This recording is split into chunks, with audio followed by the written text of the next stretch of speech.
How to cancel a scheduled bill payment in Discover Bank on desktop. Hey everyone, welcome back to the channel.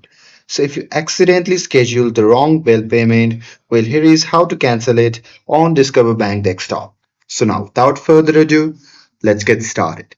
So first thing first, open any web browser and now here once inside, you can just click on the search bar and simply search for Discover Bank.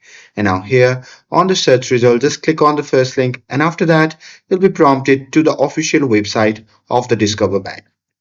Now here, simply log in using your credentials and once logged in from your account dashboard, you can go to bill pay or payments in the account menu and there you can find the list of scheduled payments and select the one you want to cancel. And there you can just click cancel payment and confirm your choice when prompted and you should see a confirmation message showing the payment has been cancelled.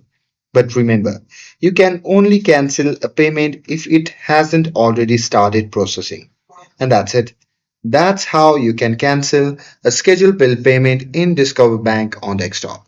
With this, if you found this video helpful, then don't forget to like, share, and subscribe to get updated for more videos. Thanks for watching, and I'll see you in the next video.